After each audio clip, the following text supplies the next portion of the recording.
मेरे प्रिय आत्मा, भारत के संबंध में कुछ भी सोचना निश्चित ही चिंता से भरता है। भारत के संबंध में सोचता हूं तो एक कड़ी मेरे मन में इस तरह घूमने लगती है जैसे कोई कागज की नाव पानी की भंवर में फंस जाए और चक्कर खाने लगे। वो कड़ी न मालूम किसकी है, उस कड़ी के आगे और क्या कड़ियां होंगी वो भी मुझे पता नहीं, लेकिन जैसे ही भारत का ख्याल आता है वो कड़ी मेरे मन में चक्कर काटती है, वो मेरे जहन में घूमने लगती है। और वो कड़ी ये है, हर साख पे उल्लू बैठे हैं, अंजामे गुलिस्तां क्या होगा। अगर किसी फुलवारी में हर पौधे की शाखाओं पर उल्लू बैठे हों तो उस फुलवारी का क्या होगा। उन उल्लुओं की तरफ देखो तो फुलवारी का क्या होगा, चिंता पैदा होती। भारत में कुछ ऐसा ही हुआ है। बुद्धिहीनता के हाथ में भारत की पतवार है, जड़ता के हाथ में भारत का भाग्य है, नासमझियों का लंबा इतिहास है, अंधविश्वासों की बहुत पुरानी परंपरा है, अंधेपन की सनातन आदत है, और उस सब के हाथ में भारत का भाग्य है। लेकिन ये ख्याल उठता है, ये सवाल भी कि आखिर भारत का ये भाग्य अंधेपन के हाथ में क्यों चला गया है। भारत का ये सारा भाग्य अंधकार के हाथों में क्यों। सौभाग्य क्यों नहीं है भारत के जीवन में, दुर्भाग्य क्यों। 1000 साल तक दास रहे कोई देश, हजारों साल तक गरीब दीनहीन रहे कोई देश, हजारों वर्ष के विचार के बाद भी किसी देश का अपना विज्ञान पैदा न हो सके, अपनी क्षमता पैदा न हो सके। नए नए देशों के सामने प्राचीनतम देश को हाथ फैलाकर भीख मांगनी पड़े। अमेरिका की कुल उम्र 300 वर्ष,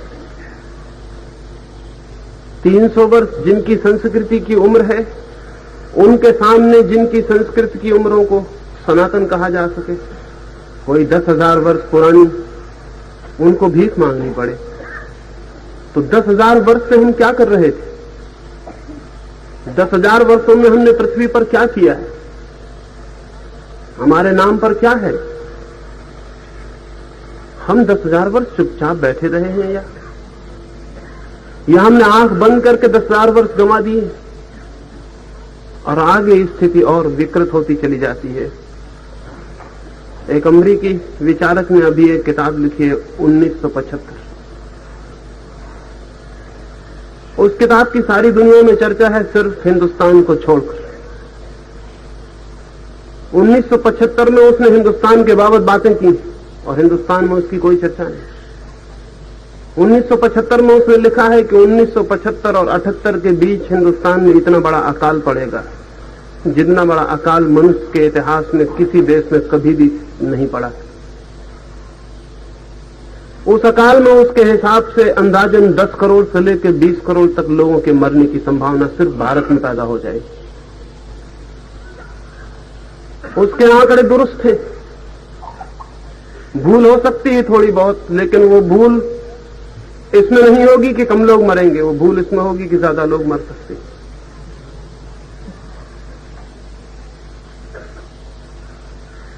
दिल्ली में एक बड़े नेता से मैंने उस किताब की बात कही। उनसे मैंने कहा, आपने 1975 पढ़ी है? उसमें भारत में 10 वर्षों के भीतर 10 करोड़ से लेकर 20 करोड़ लोगों तक के मरने की, अकाल की संभावना की बात की गई। वो नेता कहने लगे 1975 अभी बहुत दूर है। जिनको 1975 दूर दिखता हो उनके पास देखने वाली आंखें हैं, ऐसा नहीं कहा जा सकता। देश की जिंदगी में वर्ष ऐसे बीत जाते हैं जैसे आदमी की जिंदगी में क्षण बीतते हैं। देश की जिंदगी में सदियां ऐसे बीतती हैं जैसे एक आदमी की पूरी जिंदगी बीत जाती है। पता भी नहीं चलता देश की उम्र में सदियों का, लेकिन आंखें हो तो आगे दिखाई पड़ सकता है, आंखें ना हो तो आगे दिखाई नहीं पड़ सकता है।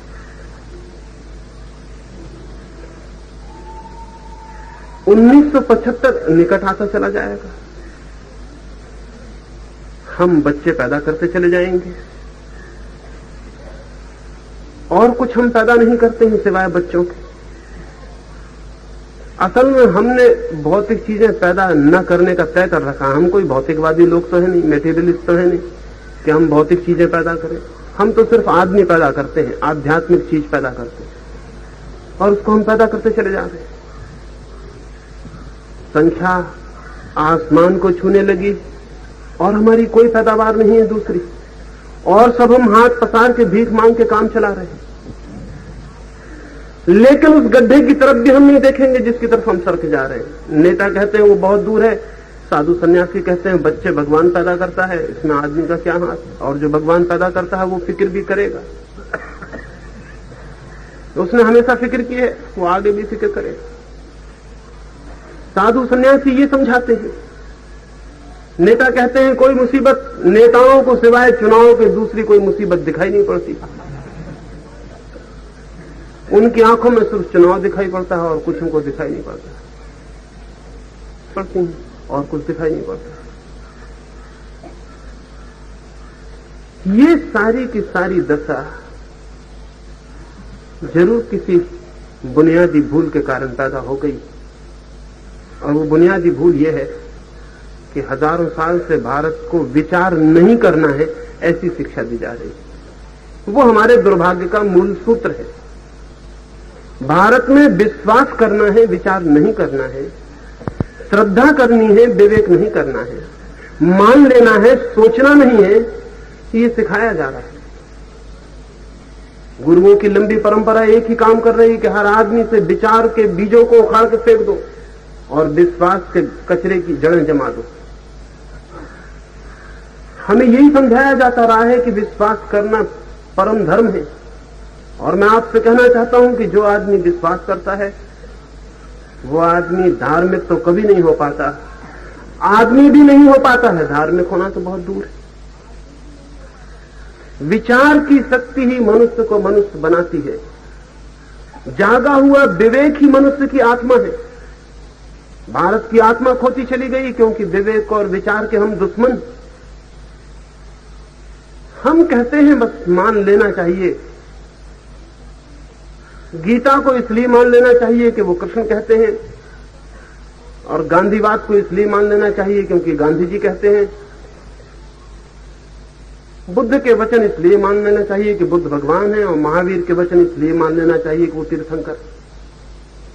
लेकिन कौन तय करता है कि कौन तीर्थंकर है, कौन महात्मा है, कौन भगवान है? ये भी मान लेना चाहिए क्योंकि ये किताबों में लिखा हुआ है। और फिर जो भी कहा जाए, और चाहे वो बुद्धिपूर्ण हो, अबुद्धिपूर्ण हो, योग हो, अयोग हो, हितकर हो, अहितकर हो, उसको मान लिया जाना चाहिए। मान लिया जाना ही एक योग्यता है हमारी। जो नहीं मानता वो नास्तिक है, वो भटका हुआ है। मैं आपसे कहता हूं, मानने वाले लोग स्वयं तो अंधे हो ही जाते हैं, क्योंकि मानने वाले को आंख खोलने की जरूरत नहीं रहती। मानने वाले के लिए आंख खोलने की क्या जरूरत? आंख खोलने की जरूरत तो उसके लिए है जो देखना चाहता है, खुद सोचना चाहता है, चलना चाहता है, समझना चाहता है, उसे आंख खोलने की जरूरत। लेकिन आंख खोलना इस देश में पाप, यहां आंख बंद कर लेना पुण्यात्मा का लक्षण।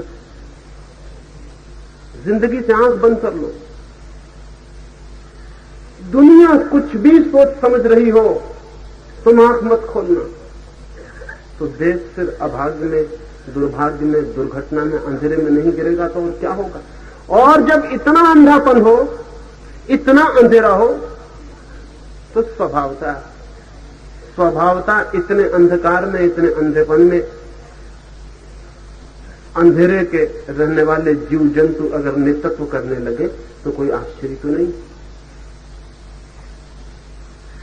मैंने सुना है बंगाल के एक गांव में एक दिन सुबह सुबह एक घटना हो गई। एक छोटा सा तेली है, उसकी तेल की दुकान है, वो अपनी तेल की दुकान पर तेल बेच रहा है। गांव में एक विचारक रहता था, वो तेल खरीदने आया है। वो अपना बर्तन सामने रख के तेल तुलवा रहा है, तभी उसने देखा कि तेली के पीछे बैल चल रहा है, कोल्हू चला रहा है, लेकिन बैल को कोई हाँकने वाला नहीं है, बैल अपने आप ही चल रहा है। उस विचारक को बड़ी हैरानी हुई। उसने उस तेली को पूछा कि तुम्हारा बैल बड़ा धार्मिक मालूम पड़ता है, कोई चला ही नहीं रहा और ये चल रहा है।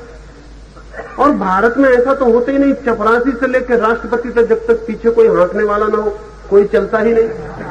ये बैल कैसा गड़बड़ है, ये भारतीय नहीं मालूम होता, नस्ल कहां की है, ये अपने आप क्यों चल रहा है? उस तेली ने कहा बैल शुद्ध भारतीय है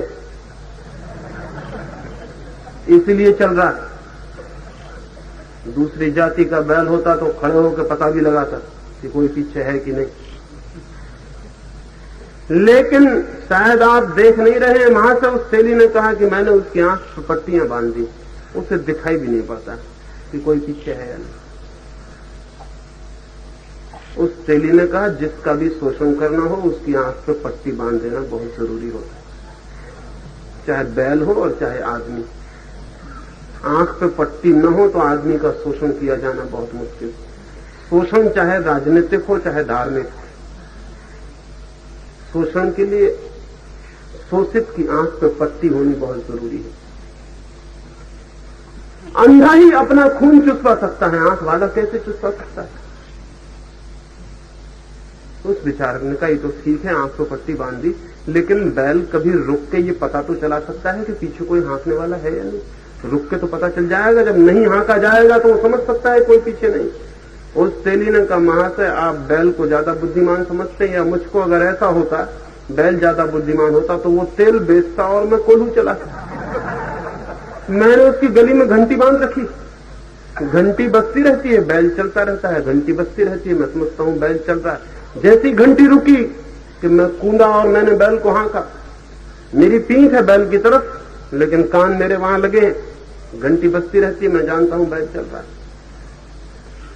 वो विचारक भी जिद्दी रहा होगा, विचारक जिद्दी होते ही है। उसने कहा कि ये मैं समझ गया, ठीक है घंटी मुझे सुनाई पड़ रही, लेकिन बैल खड़े होकर गर्दन भी तो हिला के घंटी बजा सकता है। उस तेली ने कहा महाराज जोर से मत बोलिए, बैल अगर सुन लेगा तो मैं बहुत मुसीबत में पड़ जाऊंगा, और आप आगे से किसी और दुकान से तेल खरीद लेना। ऐसे आदमियों का सांस ठीक नहीं होता, सोबत का असर पड़ जाता। भारतीय चित्त के साथ भी बैल जैसा व्यवहार किया गया है। आंख पे पट्टियां हैं, गले में घंटियां हैं और भारत को जोता गया है। फायदा हुआ है कुछ लोगों को, फायदा नहीं होता तो ये कभी चलता नहीं।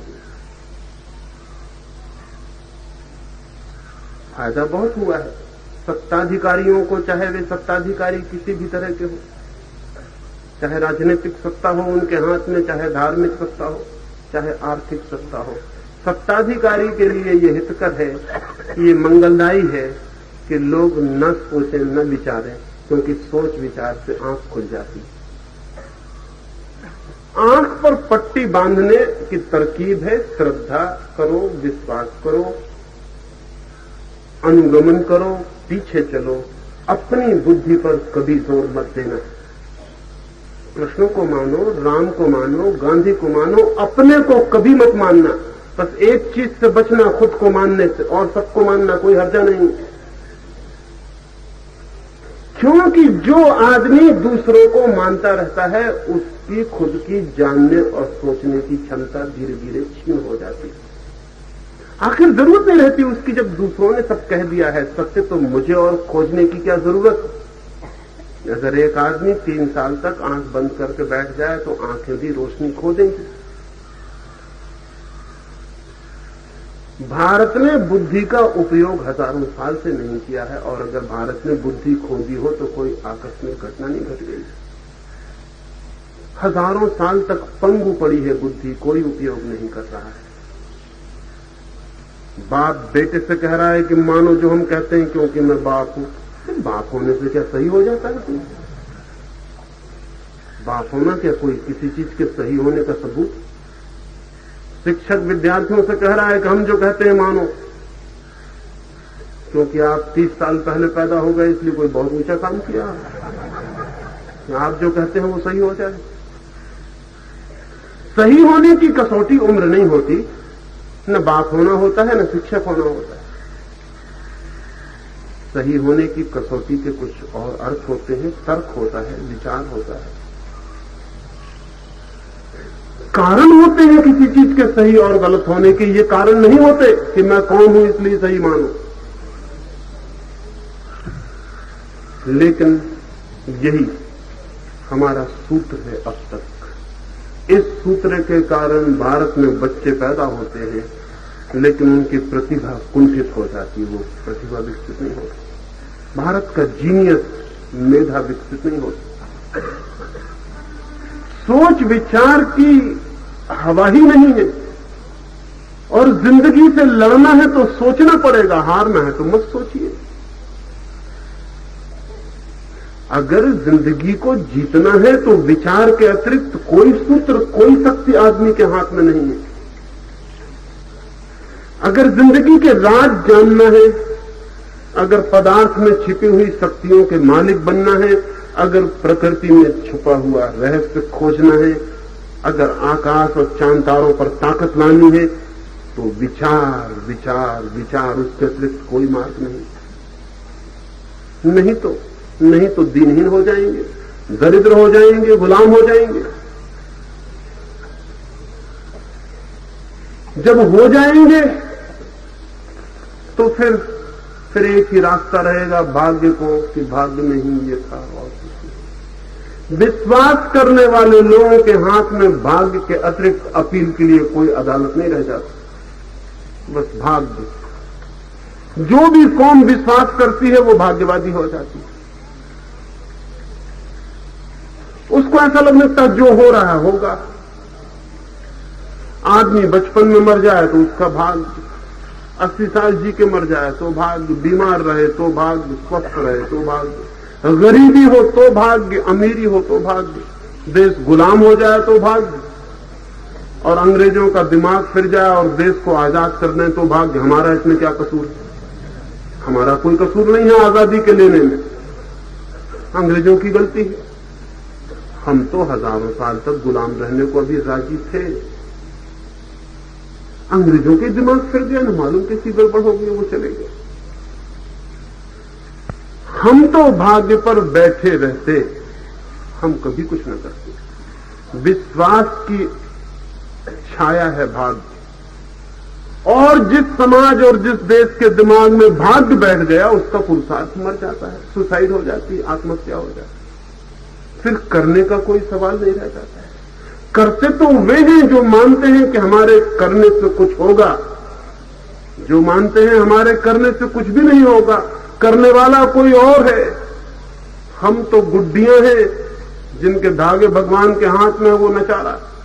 भाई भगवान भी खूब मदारी है कि काहे के लिए नचा रहा है इन गुड्डियों को, और अब तक थक भी नहीं गया और नचाए चला जा रहा है। हम थक गए, गुड्डियां थक गई। गुड्डियां कहती हैं आवागमन से छुटकारा चाहिए, मोक्ष चाहिए, लेकिन वो मदारी नहीं थकता, वो नचाया चला जा रहा है। हम सिर्फ उसके हाथ के खिलौने हैं। अगर हम किसी के हाथ के खिलौने हैं तो जिंदगी एक व्यंग हो गई, मजाक हो गई, और व्यंग भी बहुत खतरनाक हो गया। लेकिन यही हमारी दृष्टि है। विश्वास करने वाले लोग भाग्यवादी हो जाएंगे, और भाग्यवादी लोग पुरुषार्थ खो देंगे, श्रम खो देंगे, संकल्प खो देंगे, जिंदगी से लड़ने की क्षमता और साहस खो देंगे। रोना उनके हाथ में रह जाएगा, बैठ के रोएंगे कतार बांध के, और इस रोने को धर्म कहेंगे। कि हम धार्मिक कार्य कर रहे हैं। मंदिरों में कर क्या रहे हैं हम? कोई प्रार्थना कर रहा है मंदिरों में? मंदिरों में सिवाय रोने को और कोई काम नहीं किया जा रहा। कोई अपनी बीमारी के लिए हाथ जोड़कर रो रहा है, कोई लड़के की नौकरी के लिए रो रहा है, कोई किसी और बात के लिए रो रहा है। मंदिरों में लोग रो रहे हैं। हमारी प्रार्थना रोने के सिवाय और कुछ भी नहीं है। और 24 घंटे भी हम रो रहे हैं, क्योंकि हम तो कुछ कर नहीं सकते। कुछ हो रहा है, हम चिल्ला सकते हैं। अगर पानी नहीं गिरता है देश में तो हम यज्ञ कर सकते हैं। यज्ञ रोना है। यज्ञ से पानी गिरने का 3 काल में भी कोई संबंध नहीं है।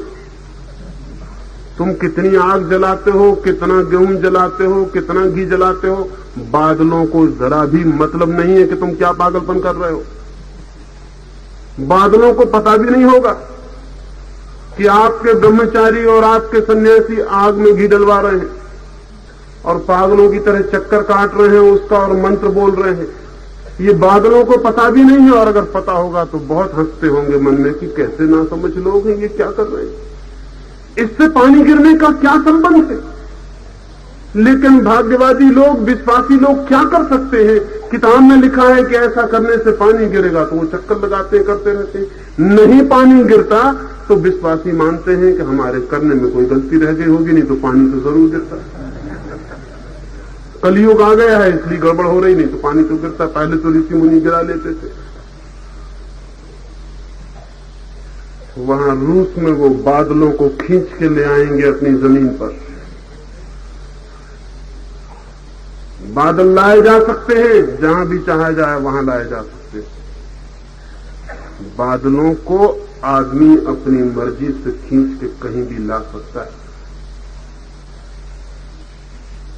बादलों को मजबूर किया जा सकता है कि पानी गिराओ, लेकिन मंत्र से और यज्ञ से ये नहीं होता है। यज्ञ और मंत्र हमारी नपुंसकता के प्रतीक हैं, हमारी सामर्थ्य के नहीं, इंपोटेंस के। जो कुछ भी नहीं कर सकते वो यज्ञ वगैरह करते हैं। ये आखिरी उपाय है दीनहीनों का। सिर पटकते हैं, व्यर्थ ही समय खराब करते हैं। लेकिन नहीं, वो जो हमें सिखाया गया हजारों साल तक, हम शक भी नहीं करेंगे, संदेह भी नहीं करेंगे। संदेह पैदा हो तो विचार पैदा होगा, विचार पैदा हो तो पुरुषार्थ पैदा होता है। संदेह पहला सूत्र है। संदेह पैदा हो, डाउट पैदा हो तो विचार पैदा होता है। क्योंकि संदेह कहता है सोचो क्या है, फिर अगर ये ठीक नहीं है तो ठीक क्या है, अगर यही ठीक है तो सोचने की कोई जरूरत नहीं, बात खत्म हो गई। ठीक हमारे पुरखे हमेशा के लिए तय कर गए, हमारे हाथ में कोई काम नहीं, सोचने का क्या सवाल है।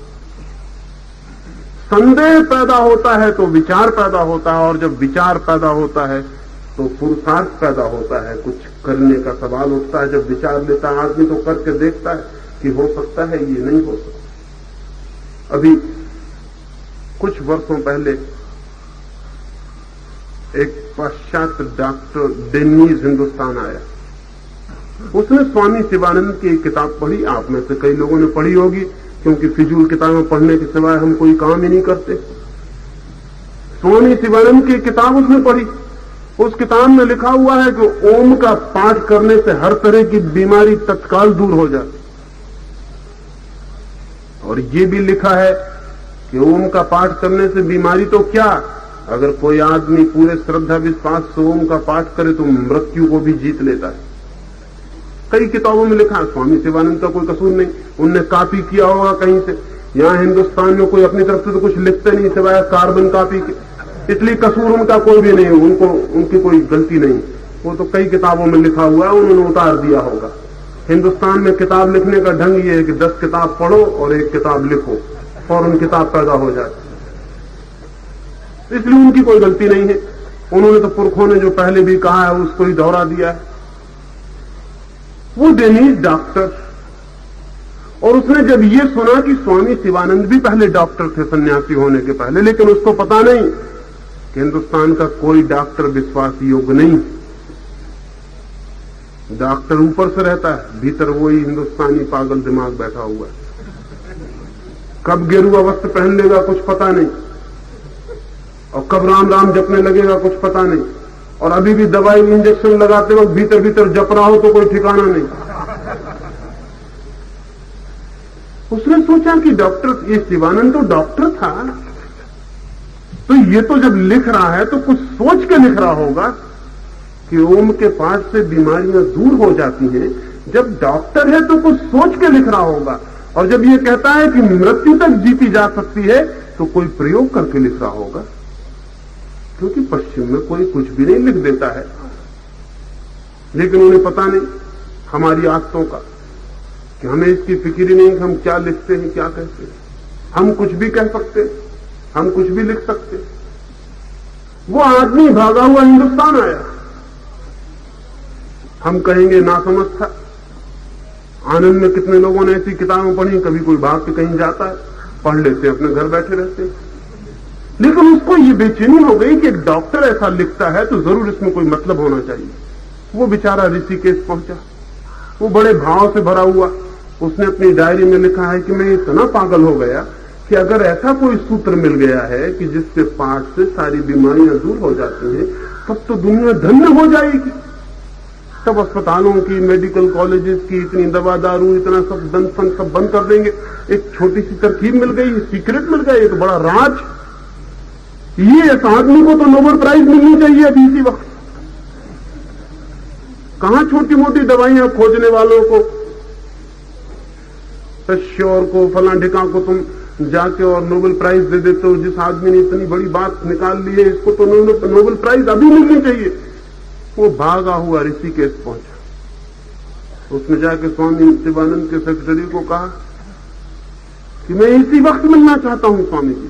सेक्रेटरी ने कहा अभी नहीं मिल सकते, अभी स्वामी जी बीमार हैं और डॉक्टर उन्हें इंजेक्शन लगा रहा है।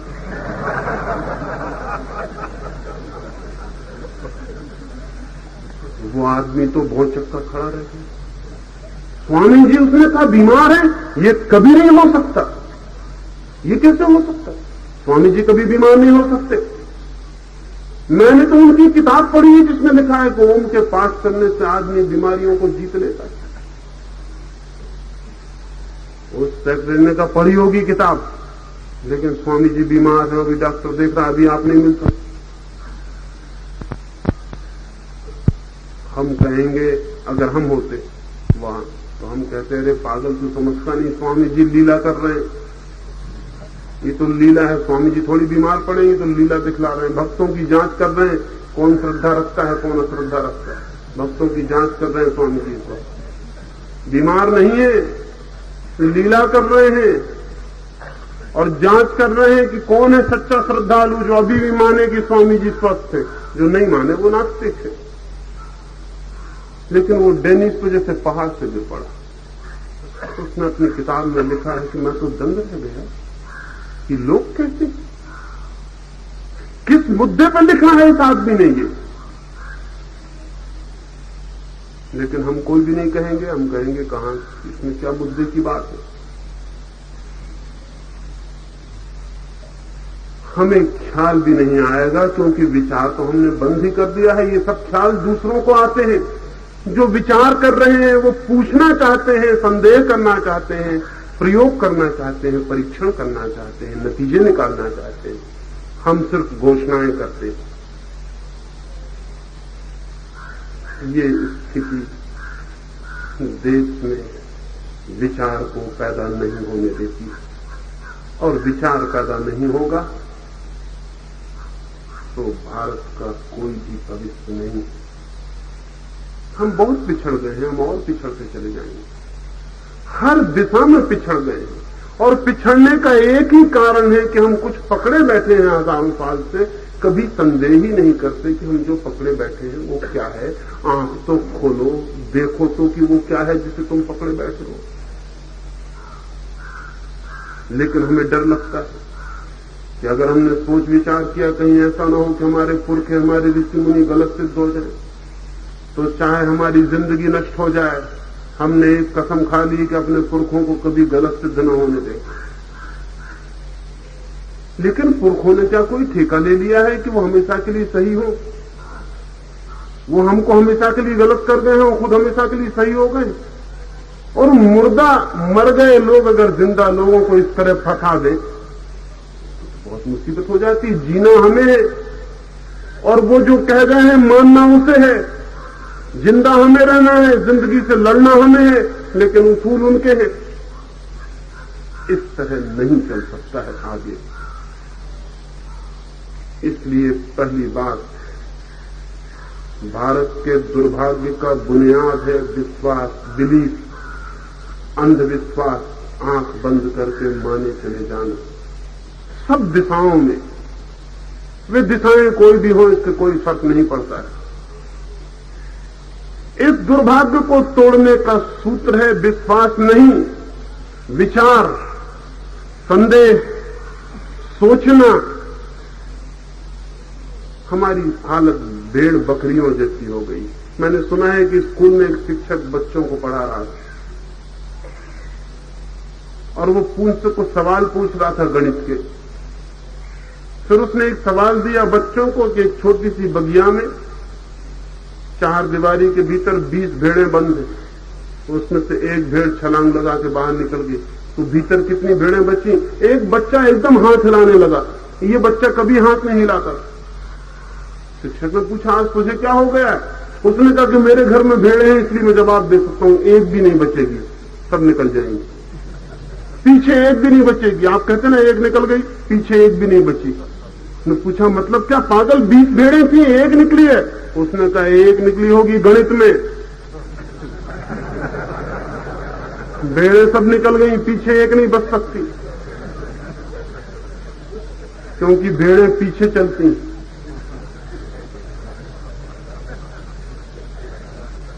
यही गणित भारत पर लागू होता है। इधर एक निकल जाए फिर सारा मुल्क उसके पीछे चला जाए, जय जयकार करता हुआ जय महात्मा झंडे हिलाता हुआ पीछे चले जाए। कोई नहीं पूछेगा कि ये भेड़ के पीछे क्यों चले जा रहे हो। अपने बल पर खड़े होना एक एक आदमी को चाहिए, किसी के पीछे क्यों चले जा रहे हो। लेकिन हमें ये ख्याल ही नहीं आता। हमारे पास भी भीतर कोई बुद्धि भगवान ने दी है, हम पर भी सोचने की चुनौती है। हमें भी सोचना है क्यों पीछे चलें किसी के। लेकिन पीछे चलने में बड़ी सुविधा है, सोचने में श्रम करना पड़ता है, पीछे चलने में कुछ भी नहीं करना पड़ता। सोचने में इनकन्वीनियंस है, सोचने में थोड़ी तकलीफ होती है, सिर पर जोर डालना पड़ता है। पीछे चलने में मजे से चले जा रहे हैं, किसी की पूंछ पकड़े हुए और आगे चले जा रहे हैं। और वो जो आगे है उसका भी हमें पता नहीं कि वो भी किसी की पूंछ पकड़े, क्योंकि ऐसा हो ही नहीं सकता वो ना पकड़े हो। क्योंकि उसके आगे अगर पूंछ खो जाए तो वो भी घबरा जाएगा कि अब मुझे सोचना पड़ेगा। हो सकता है जिंदों की पकड़े हो, मुर्दों की पकड़े हो, किसी न किसी की पकड़े होगा। एक कतार लगी है हजारों साल से। बुद्ध ने कहा है कि एक दफा एक पहाड़ की तराई में मैं ध्यान करता था। दोपहर का वक्त था, एकदम मैंने देखा कि जंगल में बहुत हड़बड़ी मच गई, सारे जानवर भागे जा रहे हैं, सारे भागे जा रहे हैं।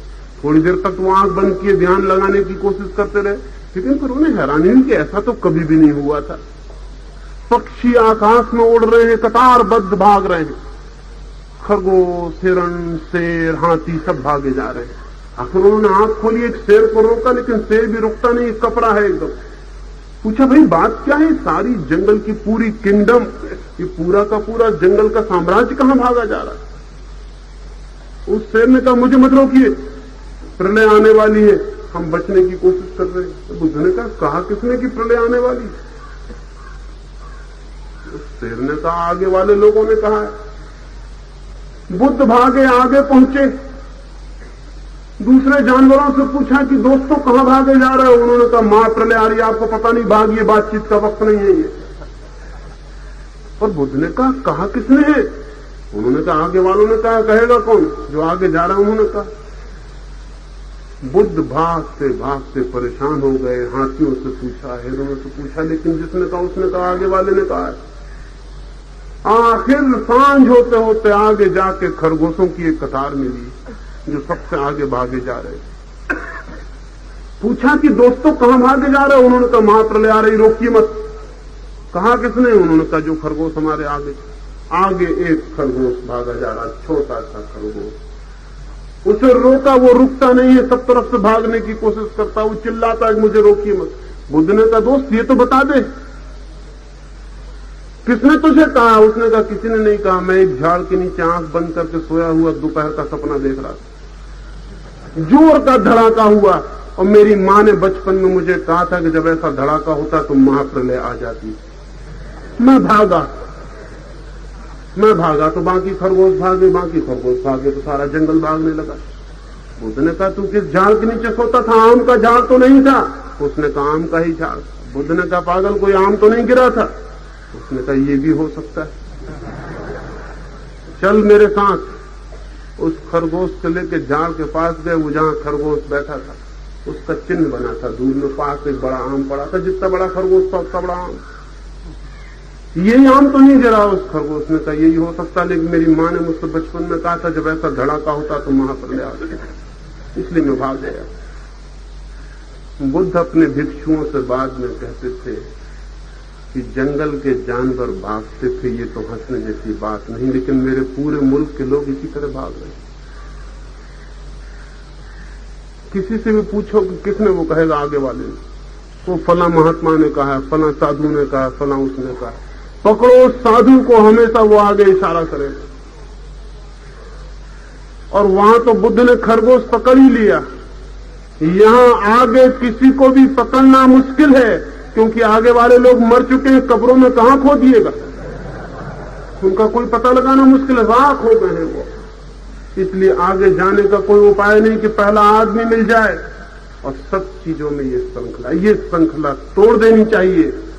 जितने जल्दी हम तोड़ दें, हम जो भी करते हैं उसका उत्तर हमारे विवेक के पास होना चाहिए, किसी दूसरे के विवेक के पास नहीं। मैं जो कर रहा हूं, जो कह रहा हूं, मेरे पास उत्तर होना चाहिए कि मैं क्यों कह रहा हूं, क्यों कर रहा हूं। अगर मैं ये कहता हूं कि दूसरे ने कहा है तो मैंने मनुष्य होने की योग्यता खो दी, मैं डिस्क्वालिफाइड हो गया। उसी वक्त मेरे आदमी होने की बात खत्म हो गई।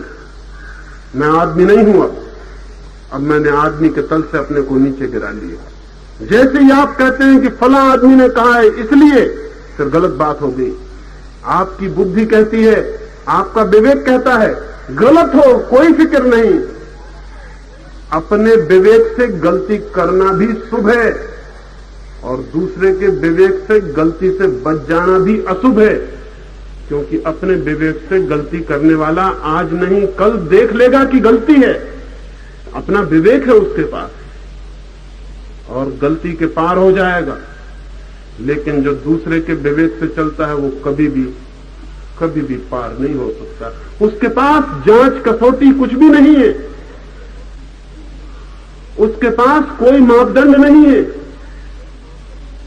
भारत के पास व्यक्तित्व पैदा नहीं हो पाया विश्वास के कारण। इसलिए मैं कहता हूं विचार की फिक्र करना, सोचना, किसी मुद्दे को बिना सोचे मत मान लेना। बड़ी तकलीफ होगी, बड़ा श्रम पड़ेगा, लेकिन श्रम से बचने की डर भी क्या है। और ध्यान रहे, विचार की दुनिया में जितना श्रम किया जाता है उतनी ही आनंद को आत्मा उपलब्ध होती है। विचार की दुनिया में जितना श्रम किया जाता है उतना मनुष्य परमात्मा के निकट पहुंचता है। शरीर की दुनिया में जितना श्रम किया जाए उतनी संपत्ति पैदा होती है और विचार की दुनिया में जितना श्रम किया जाए उतना सत्य पैदा होता है। बाहर की दुनिया में जितना श्रम पैदा किया जाए उतनी समृद्धि पैदा होती है और भीतर की दुनिया में जितना श्रम किया जाए उतना सत्य पैदा होता है। सत्य एकमात्र शक्ति है और जो विश्वास करते हैं उनके पास कोई शक्ति नहीं रह जाती, क्योंकि उनके पास सत्य ही नहीं। उनके पास उधार बासे शब्द हैं, बारोड, बासे शब्दों से भरी हुई हमारी खोपड़ी। इसलिए हम भटकते हैं, भरमते हैं, लेकिन कहीं पहुंचते नहीं। देश की पूरी नैया ऐसी चक्कर काटती रहती, कोल्हू के बैल की तरह, कोई किनारा नहीं मिलता, हम कहां जाएं। ये स्थिति तोड़नी जरूरी है। और जैसे ही ये देश विचार करना शुरू करेगा, वैसे ही इस देश के भीतर पुरुषार्थ के अंकुर पैदा हो जाएंगे। जैसे ही विचार आएगा, पुरुषार्थ की किरणें छा जाएंगी। जैसे ही विचार आएगा, एक एक आदमी को लगेगा कि बहुत कुछ करना जरूरी है, क्योंकि विचार करने की प्रेरणा बनता है। वो कहता है कि ये करो, ये हो सकता है। वो कहता है ये करके देखो। हिंदुस्तान में विज्ञान पैदा नहीं हुआ क्योंकि विचार पैदा नहीं हुआ। विचार पैदा नहीं हुआ, विज्ञान कैसे पैदा होता? पश्चिम के मुल्कों में विज्ञान पैदा हुआ, वो भी हमेशा से नहीं था, अभी 300 वर्षों में पैदा हुआ। जब से आदमी ने वहां विचार करना शुरू किया, विज्ञान की धारा खुल गई। विज्ञान की धारा खुली, पुरुषार्थ के प्राण खुल गए। आज उनका जवान, उनका आदमी चांद तारों पर पैर रखने की योजना बना रहा है, और हम इस जमीन से भी हट जाने की योजना बना रहे। एक पैर हमारा कब्र में, एक पैर जमीन पर है। कब कोई धक्का दे देगा, हम जल्दी से कब्र में समा जाएंगे। हम कब्र में तैयारी कर रहे हैं प्रवेश की। वे चांद तारों पर, वे आकाश के दूर यात्री बनने जा रहे हैं। जो किसी मनुष्य ने कभी नहीं जाना, वो जानेंगे। जो इतिहास में जहां किन्हीं मनुष्यों के चरण नहीं पड़े, वहां उनके चरण पड़ेंगे। हमारे बेटे, हमारे बच्चे तरसेंगे बैठकर, जमीन पर रहने का हक भी खो देंगे। लेकिन हम चुपचाप देख रहे हैं। हम कहते हैं, अरे क्या करोगे चांद तारों पर जाके, क्या रखा है वहां? अपने गांव के हनुमान जी के मंदिर में बैठ के भजन कीर्तन करो, इससे बहुत फायदा होता है, इससे बड़ी आत्मिक शांति मिलती। हम कहेंगे, क्या कर रहे हो तुम, किस दौड़ धूप में लगे हो? लेकिन परमात्मा उनके साथ है जो बाहर और भीतर श्रम में लगे हैं। परमात्मा उनके साथ है जो जीवन की चेतना को, भविष्य चेतना को विकास देने में लगे हैं। परमात्मा उनके साथ है जो एवोल्यूशन को, जो विकास को नए सोपानों पर पहुंचाने की कोशिश कर रहे हैं। परमात्मा उनके साथ है जो भविष्य को जीतने की तैयारी में। परमात्मा मरते हुओं के साथ कभी भी नहीं है। हम राह की धूल बन के खो जाएंगे। हम अभी भी राह के किनारे खड़े हो गए, इसका ध्यान रहे। जो जीवन की धारा चल रही है, भारत उसमें राह के किनारे खड़ा हो गया। जीवन की धारा का मुख्य अंग नहीं है अब, लेकिन हम किनारे पे खड़े होकर चिल्ला रहे हैं कि हम जगत गुरु हैं, दुनिया को हम शिक्षा देंगे। दुनिया हमारी तरफ देख रही है मार्गदर्शन के लिए। कौन देख रहा है तुम्हारी तरफ? राह के किनारे खड़े लोगों की तरफ कोई कभी देखता है? लेकिन तुम्हें लगता है, क्योंकि राह पर से लोग निकलते हैं तो उनकी नजर पड़ जाती है तुम्हारे ऊपर खड़े हुए। तुम सोचते सारे लोग हमारी तरफ नजर लगाए हुए, वो आगे चले जा रहे, कोई तुम्हारी तरफ नजर नहीं लगाए हुए।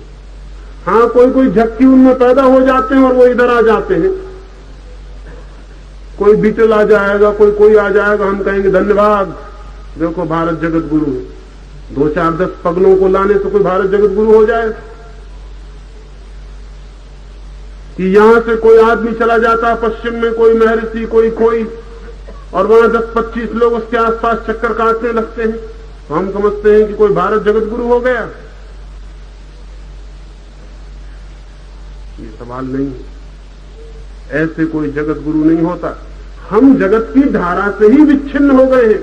लेकिन अक्सर ऐसा होता है, जिनके हाथ से सब खो जाता है, वो मन ही मन में बड़ी बड़ी कल्पनाएं करके संतोष खोजने की कोशिश करते हैं। भिखारी रास्तों के किनारे बैठकर सोचते हैं कि हमारे बाप दादे सम्राट थे।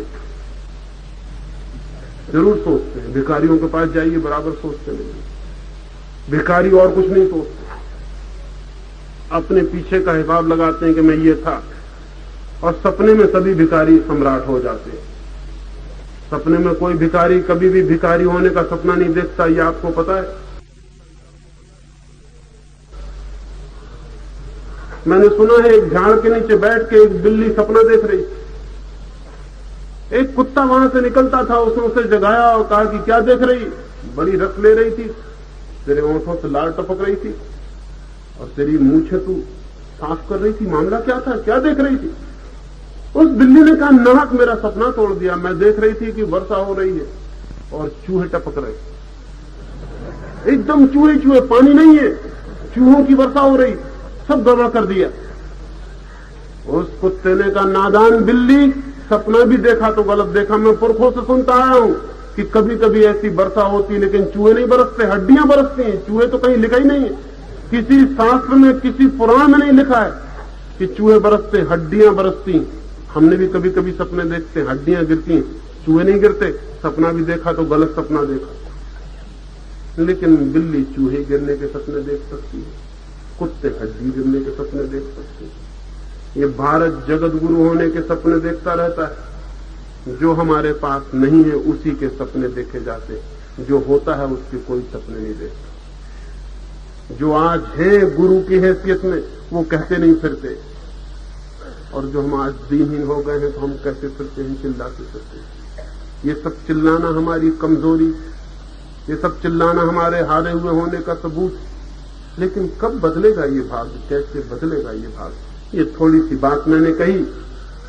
विचार की क्रांति चाहिए इस देश के प्राणों को झकझोर देने के लिए। सब विश्वास उखाड़ के फेंक देने जैसे है। जीवन के प्रत्येक पहलू पर संदेह का द्वार खोला जाना चाहिए। जिंदगी के हर मसले को फिर से रिकंसीडर, फिर से पुनर्विचार किया जाना चाहिए। जिंदगी की कोई चीज चुपचाप मान लेने योग्य नहीं है।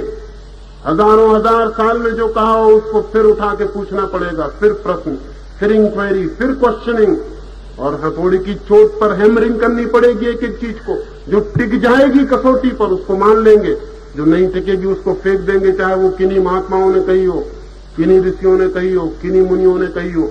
नहीं, वो विचार की और तर्क की कसौटी पर कसी जानी चाहिए। और अगर मुल्क ये हिम्मत कर लेता है तो आगे दुर्भाग्य का कोई कारण नहीं। आज तक हम अभागे थे, आगे भाग्य आ सकता है। मैं आशा से भरा हूं, ये हो सकता है। और ये भी हो सकता है कि आज तक हमने विचार नहीं किया। ये वरदान नहीं था, अभिशाप था। ये अभिशाप भी भविष्य में वरदान बन सकता है। जैसे किसी खेत को बहुत दिन तक खेतीबाड़ी न की गई हो और वर्षों के बाद फिर कोई बीज उसमें डाल दे तो फिर ऐसी फसल आए जैसी कि किसी खेत में नहीं आती, क्योंकि हजारों साल उस खेत में बहुत ऊर्जा इकट्ठी हो गई। जो बीज को पकड़ ले तो फूल जाए। हिंदुस्तान का मस्तिष्क, हिंदुस्तान की प्रतिभा हजारों साल से बंजर पड़ी है, उस पर खेती नहीं की गई। कौन जाने अगर आने वाले भविष्य में आने वाले बच्चों ने हिम्मत की और उन्होंने विचार के बीज बोए तो ये भी हो सकता है कि पृथ्वी पर कोई देश इस देश की प्रतिभा का मुकाबला न कर सके, क्योंकि हजारों साल की ऊर्जा निष्प्राण पड़ी है। वो अगर एकदम से फूट जाए तो इस खेत में जितने फूल आएंगे उतने शायद जमीन के किसी देश में नहीं आ सकते। लेकिन हम करेंगे तो ये हो सकता है। ये थोड़ी सी बातें मैंने कही। मेरी बातों को इतने प्रेम और शांति से सुना, उससे बहुत बहुत अनुग्रहित हूं। और अंत में सबके भीतर बैठे परमात्मा को प्रणाम करता हूं। मेरे प्रणाम स्वीकार।